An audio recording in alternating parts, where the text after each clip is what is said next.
Toujours sur la lancée, le cinéma Bobo Dioulasso est la capitale culturelle. Et de nos jours, force est de constater que les amoureux du 7e art sont de moins en moins nombreux. Les populations asiatiques sont de plus en plus désintéressées par le cinéma et par conséquent fréquentent peu les salles de cinéma. Entre autres raisons évoquées, le manque de salles de ciné à Bobo Dioulasso. Une équipe de la RTB au bassin s'est intéressée à ce sujet. Bourema Kane, Siriki Milogo et Kadou Romenaki. Qui aime la vie va au cinéma, a-t-on coutume d'entendre. Mais à Bobo Dioulasso, cet adage semble bien révolu.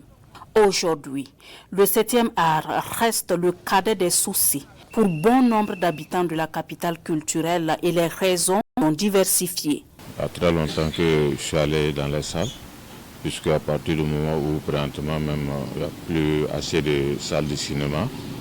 Bon, sinon avant, je partais. Chez nous à Bobo, il n'y a pas de salles de cinéma. Voilà, il n'y a pas de salles de cinéma. Il y avait des salles de cinéma comme Ciné Sanyo, Ciné Gimbi, Ciné Oué.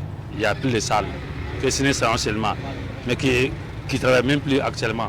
L'ère du numérique a révolutionné le 7e art. Plus besoin de se rendre dans des salles de projection. Le film peut rejoindre le cinéphile où qu'il soit. J'ai parti au cinéma, j'ai suivi beaucoup de films. Voilà, j'ai parti au cinéma. Mais comme il n'y a plus de salles de cinéma, donc on a voulu de suivre ça à la télé.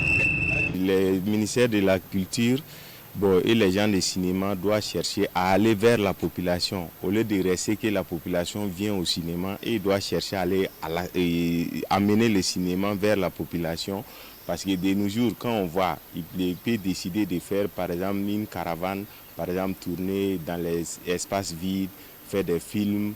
Dans le cinéma au Burkina ici, s'il y a de l'innovation aussi, c'est ce qui nous fera plaisir. Parce que le cinéma, ça fait partie des loisirs et c'est indispensable pour nous. Et aux populations d'inviter les acteurs du cinéma à proposer des contenus originaux à la lumière des réalités locales. Il ne faut pas qu'on fasse du copier-coller. Un Burkinabé va faire un cinéma chinois, karaté chinois, tu ne vas jamais dépasser les Chinois. Mais nos réalités, par exemple, quand tu regardes les films de Babonga, tu vois les ânes dessus, les charrettes, quoi. Voilà, c'est ça notre réalité, les motos à deux roues, voilà, c'est ça notre réalité. Ce sont ces réalités-là, les contes qu'on nous disait avant, nos réalités-là. C'est ça, on doit faire les films, c'est ça. Ce qu'ils font, c'est déjà bien. Voilà, on peut dire qu'ils n'ont qu'à encore présenter les bonnes images du pays, voilà, aux yeux du monde entier, dans les films, les réalités, quoi. Voilà, les réalités du pays, pour que tout le monde sache que c'est comme ça, voilà. Surtout les Bobo Diouf là, c'est eux que moi j'aime, c'est eux mes films. Voilà, c'est ça que j'aime quoi.